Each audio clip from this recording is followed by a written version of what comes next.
il faut y aller à la grève. D'accord? Tous ensemble. Et on soutient nos collègues. Donc leur projet de loi, qu'est-ce que je veux dire? La privatisation de toute la sphère publique. Parce que nos grands, comment dirais-je, ceux qui ont plein de thunes, ils sont en train de s'essuyer les mains, ils attendent que tout soit vendu, que tout partout privé, pour se faire de la thune. Alors que le service public n'a pas vocation à faire de la thune. Il a vocation à rendre un service à la population, que ce soit les transports, que ce soit les écoles, que ce soit la petite enfance, les crèches. Donc n'oublions pas que Mme Hidalgo, elle anticipe la politique de Macron. Elle est là avant lui, elle lui tire les pompes. Ah ouais. Alors le 9 mai, on lâche rien et c'est tous ensemble. Voilà.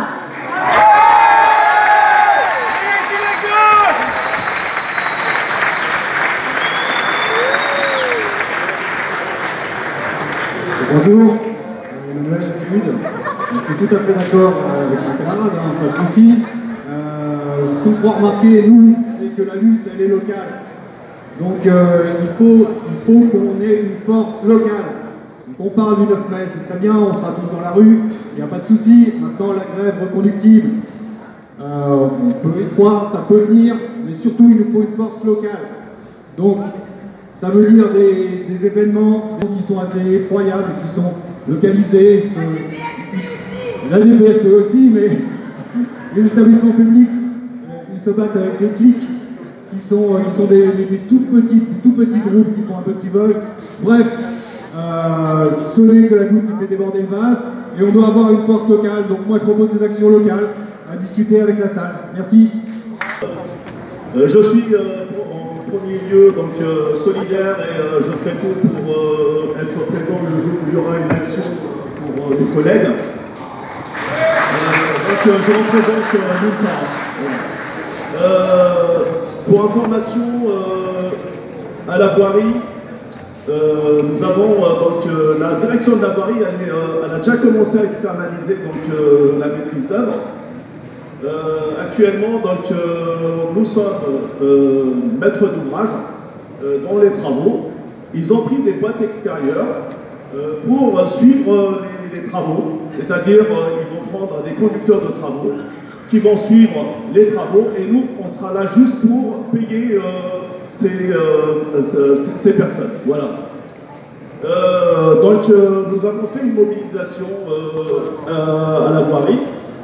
Ça n'a pas marché parce qu'on n'était pas très nombreux, hein, je pense, avec M. Loisel qui est présent. On a tout fait pour les dissuader que la maîtrise d'œuvre, l'externalisation et donc prendre des personnes extérieures pour faire le travail d'un fonctionnaire n'était pas la bonne solution. Et on voit bien les choses, hein, parce qu'en fait, on paye des personnes qui sont agents de maîtrise à suivre les travaux, et on paye d'autres personnes aussi qui font la même chose, qui sont sur place, et je ne sais pas combien ils les payent, mais je suis sûr qu'ils les payent plus que nous. Voilà. Donc, moi, je suis pour la mobilisation donc, du 9 mai, hein, donc, et j'appelle tous mes collègues de la voirie à faire pareil, et je ferai tout pour les mobiliser. Merci. Oui. Bonjour, Régis Yesséli, éboueur la ville de Paris, accessoirement secrétaire général du syndicat CGT-FTDN-2E1. Je pense qu'on peut tous se féliciter de ce qui se passe en France aujourd'hui pour sauver la fonction publique. Au plan national, l'ensemble des organisations syndicales sont en intersyndicale pour défendre la fonction publique, pour défendre ses fonctionnaires, pour défendre le statut. Et à Paris, 8 organisations syndicales sont ensemble pour défendre les mêmes choses. C'est-à-dire le statut, ses personnels, et donc la fonction publique, le service public. Le service public en France, il est important, on a tout intérêt à le défendre, tout intérêt à le défendre. Cette réforme, c'est une réforme de M. Macron.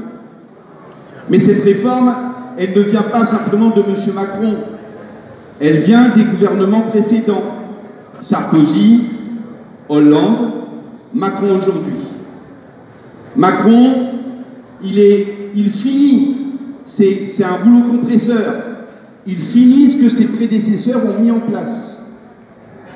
Ses prédécesseurs, ils ont mis en place un certain nombre de lois pour fusiller des grandes entreprises publiques, comme par exemple France Télécom, comme par exemple la SNCF. Il faut savoir que toutes les organisations syndicales contre ces réformes, elles n'étaient pas soudées. Et c'est ce qui a fait perdre. Donc on peut se féliciter aujourd'hui que toutes les organisations syndicales soient soudées. Moi je pense que certaines organisations syndicales se sont trompées à un moment donné. L'erreur est humaine. L'erreur est humaine, on a tous le droit à se tromper. J'entendais tout à l'heure une collègue qui disait il y a certains syndicats qui ont appelé à voter Macron, voilà, ils se sont trompés. Il y a certains syndicats qui ont dit oui à certaines réformes, je pense qu'ils se sont trompés. Et aujourd'hui, eh ben, elles peuvent s'apercevoir qu'elles se sont trompées et elles disent merde, on va se faire avoir à notre tour. On est tous ensemble. On peut se féliciter aujourd'hui d'être un peu plus de 500, la salle contient 400 places. Il y a du monde dehors, etc. On est plus de 500. J'ai une camarade qui a proposé tout à l'heure, profitons d'être 500 pour aller à l'hôtel de ville et pour dire non à la politique de Macron. Et je sais compter, je ne suis pas à 3 minutes. Non à la politique de Macron, mais non à la politique d'Hidalgo. Hidalgo, tout ce qu'elle met en place aujourd'hui, chacun d'entre nous le sait dans nos services. C'est baisse d'effectifs, c'est privatisation, etc., etc. Donc, il faut qu'on soit tous ensemble. On a encore 1 heure devant nous, là. On pourrait aller en manifestation jusqu'à l'hôtel de ville. Mais ça ne va pas être possible. Ça ne va pas être possible parce que c'est illégal. Et c'est illégal, ça ne va pas être possible parce que c'est illégal. Nos deux camarades, ils ont été sanctionnés, et je le dis comme ça, ils ont été sanctionnés, licenciés par la maire de Paris, par un certain nombre de pouvoirs politiques et par 3 syndicalistes, parce que je ne dirais pas par 3 organisations syndicales, par 3 syndicalistes qui ont peut-être fait une erreur, qui vont peut-être s'apercevoir qu'ils ont fait une erreur, et je pense qu'on va gagner, puisqu'on va au tribunal administratif pour refaire le XAP. Peut-être que quand on va revenir au XAP, ils ne referont pas la même erreur. Parce que ces 2 camarades, ils ont été les premiers à défendre le service public, à se servir de leur outil de travail pour aller contre la politique de Macron et contre la politique de Delanoë. Demain, vous ne pourrez plus vous servir de votre outil de travail, vous ne pourrez plus mettre de banderoles devant vos bureaux, parce que sinon, vous allez être licenciés. Donc c'est juste ça que je veux dire. Tous ensemble, oui. Aujourd'hui, on peut aller en manif. Le 9, moi je suis d'accord, le 9, je suis d'accord, le matin, allons en manif. Mais avant le 9, il y a le 8, il y a le 7, et après le 9, il y a le 10, le 11, etc., etc. Il va falloir être nombreux dans la rue pour continuer très fortement et occuper nos lieux de travail. Merci. Pour ajouter, pendant que les collègues sont verbalisés, par exemple, nous, on fait fermer la fermeture des parcs, qui est logique. On essaye de lutter par nos propres moyens, parce qu'on est très peu. Et quand on commence à lutter, je vous le dis directement, la hiérarchie joue sur les mots, et pour ne pas avoir les syndicats sur les dos, préfère nous convoquer à des entretiens, comme ils disent, plutôt que des sanctions. Donc là, prochainement, j'ai une collègue qui s'est fait convoquer.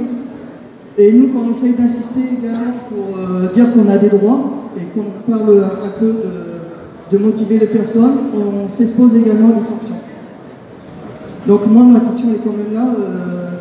La précarité, on la voit déjà dans les services. Qu'est-ce qu'on peut faire? Parce que les sanctions sont réelles. Plus de faire, Macron avait prévu de faire lundi. C'est bon? Donc la déclaration que Macron avait prévu de faire lundi, qu'il n'a pas pu faire, On n'a pas parlé des gilets jaunes aujourd'hui. Je pense que c'est un petit peu c'est au moins un oubli. Parce que si on est là aujourd'hui, c'est quand même parce qu'on a été un petit peu poussé la fonction publique par une mobilisation populaire qui a commencé il y a 6 mois. Je ne vais pas m'étendre là-dessus, simplement la déclaration que Macron a fait lundi, c'était quelques promesses. Alors, rapidement, hein, la suspension de toute fermeture d'école et d'hôpital jusqu'à la fin de son mandat.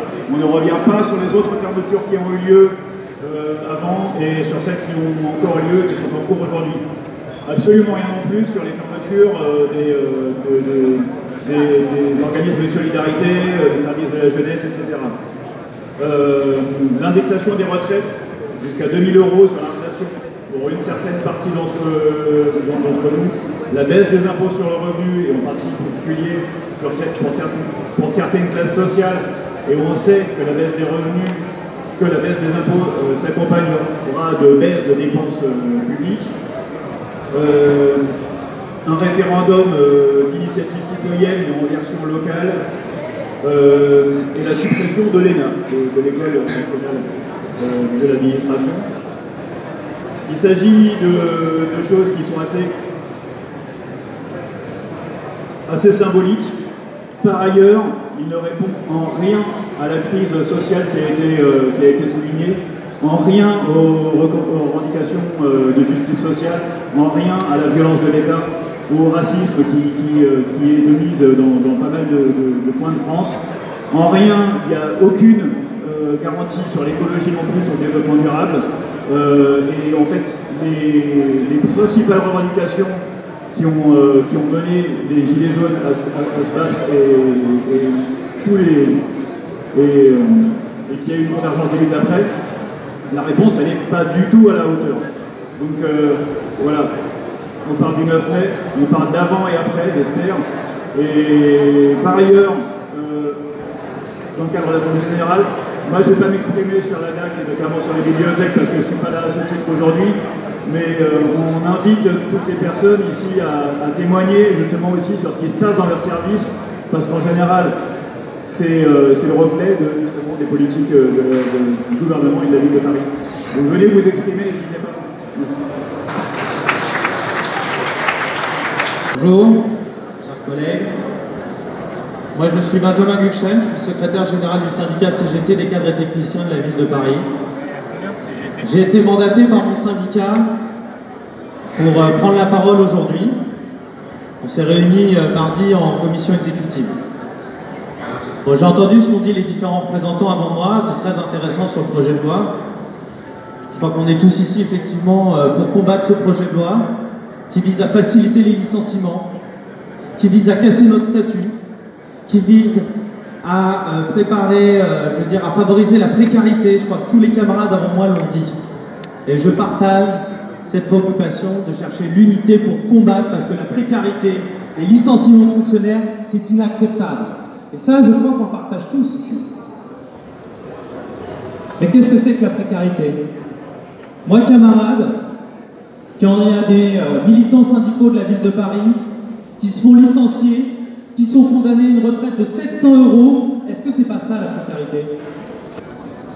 C'est ça la précarité. Les camarades qui sont condamnés à avoir 700 € pour le restant de leur jour, à être interdits de pouvoir retravailler pour gagner plus. C'est ça la précarité, c'est ça les licenciements. C'est ce que fait Hidalgo maintenant, et elle le fait déjà dans tous les services, on le sait. Tous les mois, il y a des collègues qui passent au Conseil supérieur des administrations parisiennes qui seront licenciés. Alors moi, je suis pour combattre ce projet de loi, parce qu'aujourd'hui, on est tous réunis contre ça.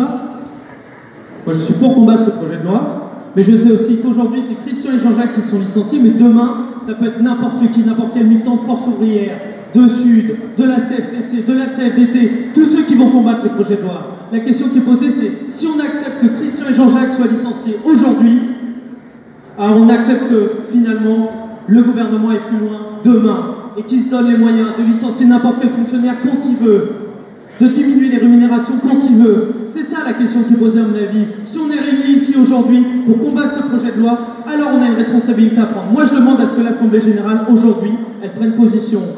Est-ce qu'on peut accepter que deux camarades parce qu'ils ont agi dans un cadre syndical, soient licenciés par la maire de Paris. Moi, je pense que l'Assemblée générale réunie aujourd'hui, elle ne peut pas accepter ça. Moi, je demande à ce qu'il y ait un vote dessus. Est-ce qu'aujourd'hui, on demande à ce que les deux camarades y soient réintégrés? Et moi, je pense que c'est le mandat qui est donné à la tribune. Et moi, je pense que, oui, on est légitime à partir en manifestation, aujourd'hui, maintenant. Je pense que ça aussi, c'est une chose à soumettre à la discussion. Et si c'est pas possible, ben, qu'il y ait une délégation qui soit mandatée pour demander à Hidalgo la réintégration des camarades. On ne peut pas accepter que les deux camarades ne soient pas réintégrés. C'est pas possible. Parce que demain, camarades, sinon Hidalgo, elle pourra nous licencier parce qu'on aura participé à une réunion d'information syndicale. Donc je termine, je conclue. Moi je demande, est-ce que ça soit soumis au vote? C'est-à-dire, est-ce que l'Assemblée générale est pour la réintégration? Moi je vote pour la réintégration de Christian et Joseph.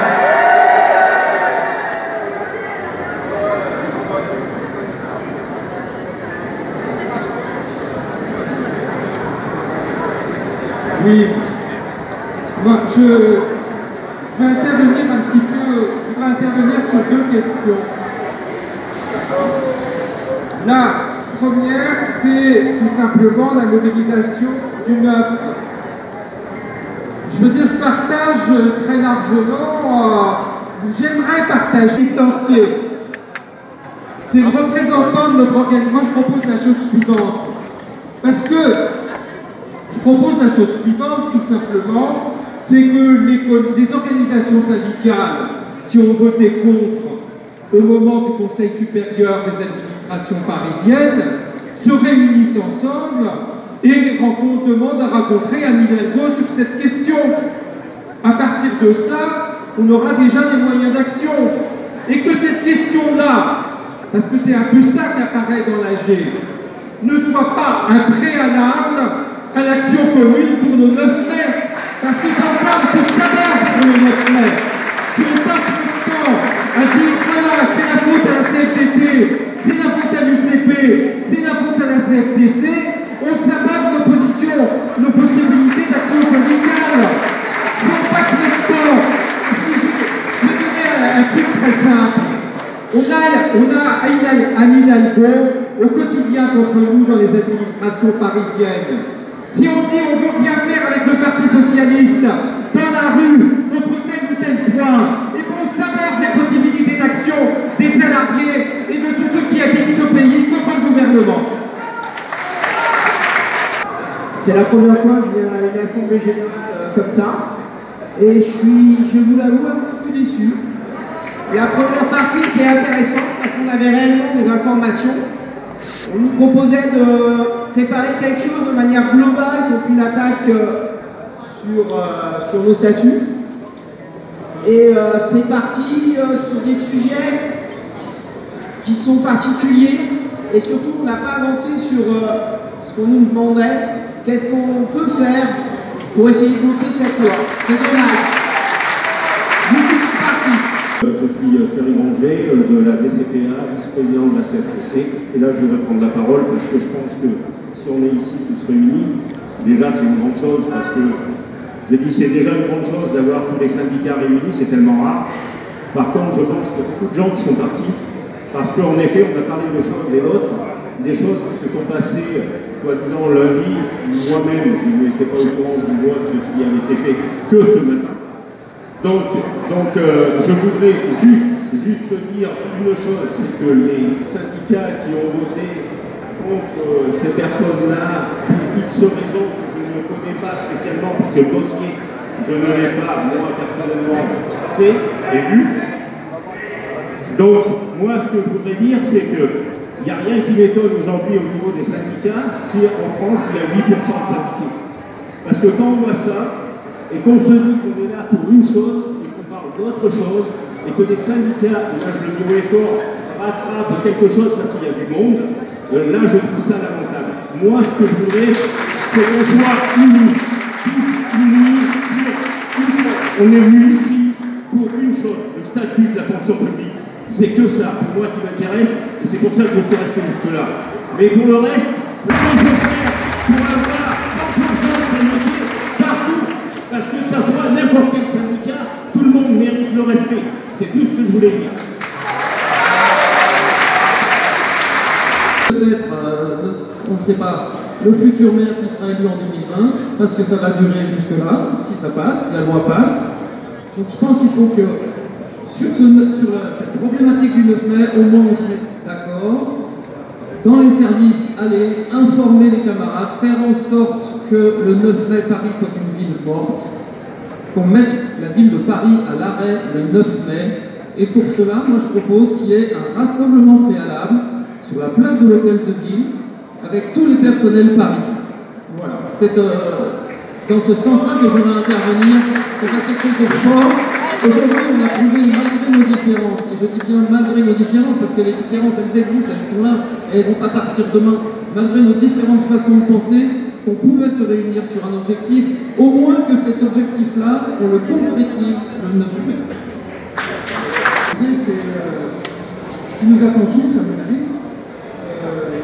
Et c'est ce qui arrivera certainement à nous tous si on continue comme ça. Je tiens à préciser que nous sommes complètement solidaires des deux camarades qui ont été licenciés.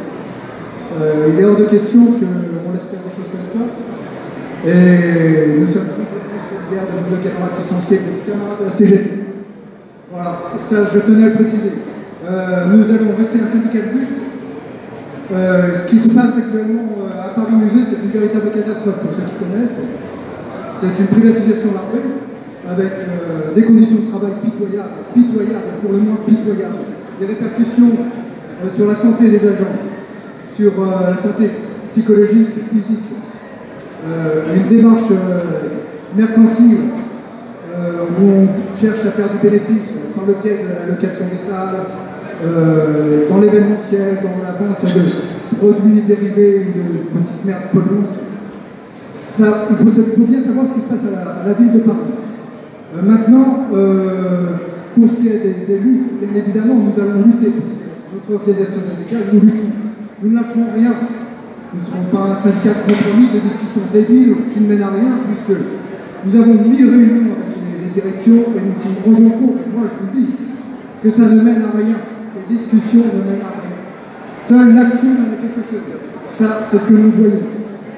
Qu'est-ce que je peux dire d'autre? Maintenant, j'encourage tout le monde à rentrer en lutte, mais croyez-moi que la discussion pour les tristes expériences que nous avons à la mairie de Paris, à la ville de Paris, et entre... J'ai prévenu des syndicats pour leur dire qu'il y a des personnes qui se regroupaient, qu'il y avait des regroupements de personnes qui ne croyaient ni aux syndicats, ni aux partis politiques, et qui ne faisaient partie d'aucun, et qu'un jour, quelque chose allait se passer. On ne m'a pas écouté. Et ben voilà, il y a eu les Gilets jaunes et d'autres. C'est très bien, comme ça malheureusement, ça discrédite les syndicats. Alors maintenant, c'est très bien, ils commencent à se réveiller, ils font une chose, ils se regroupent, et ils font une intersyndicale. J'espère que ça va continuer. Maintenant, je voulais dire que j'ai vu aussi des annonces de la mairie de Paris qui demandent aux fonctionnaires s'ils veulent devenir travailler en tant qu'éboueurs. C'est une nouveauté, ça. Alors j'espère que les gens ne vont pas aller se présenter pour ça et qu'ils vont gueuler, parce que c'est une manière encore d'éliminer tous les fonctionnaires. On va faire des boulots. Il faut que vous battiez pour garder votre boulot. Il ne faut pas que ce soit des gens qui viennent d'ailleurs, qui prennent votre boulot, c'est ça que je veux dire. Bon, déjà un. Deuxièmement, il y a des personnes aussi, j'ai vu aussi des annonces où ils demandent comment on appelle ça là, les gens qui remplacent le service militaire, les services civiques, pour travailler dans les bibliothèques. Alors ils vont prendre des services civiques, des gens qui sont en formation, des gens qui n'ont pas des petits boulots, des CDD, et plus de fonctionnaires. Tout ça, ça fait un petit moment que ça dure. Hein, et ils ont commencé déjà en Ile-de-France il y a quelques années aussi. Ça aussi, j'avais prévenu. J'avais dit, c'est un début. Il aurait fallu, dès le début en Ile-de-France, on savait qu'en Ile-de-France ça commençait, on aurait dû bouger notre cul. Voilà, c'est ce que je voulais dire.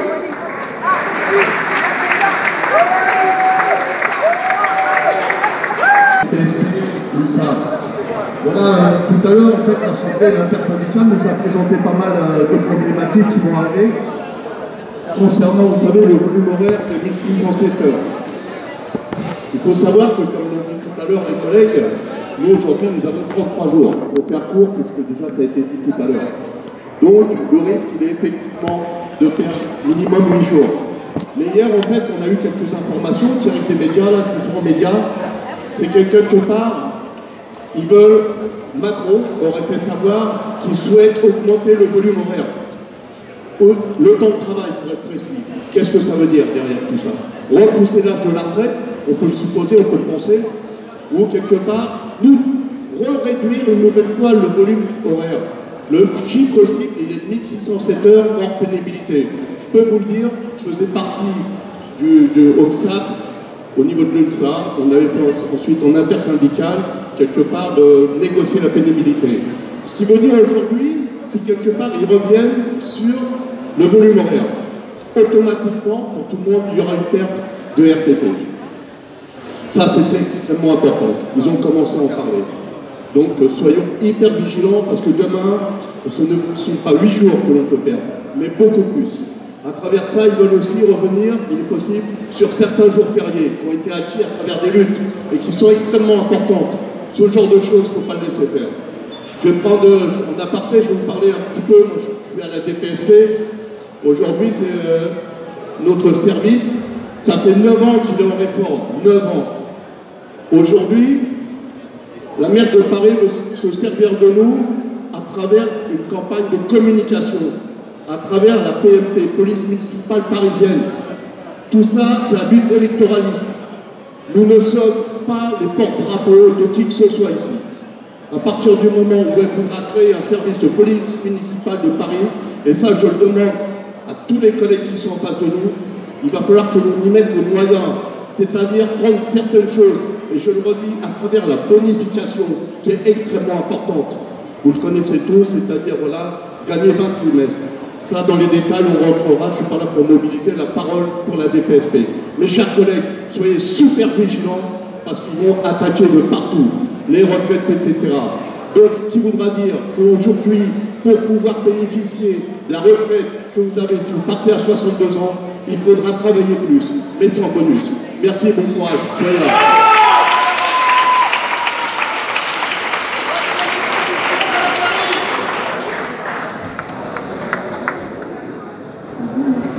Emma, animatrice. C'est la première fois que j'assiste à une assemblée.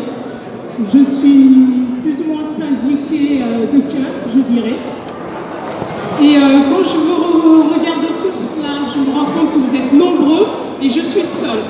Donc comment faire pour choisir chacun de vous? Sachant que finalement vous nous représentez tous. Alors aujourd'hui, il nous reste à peu près 10 minutes pour terminer. Vous me demandez d'être présent et de vous soutenir tous le 9.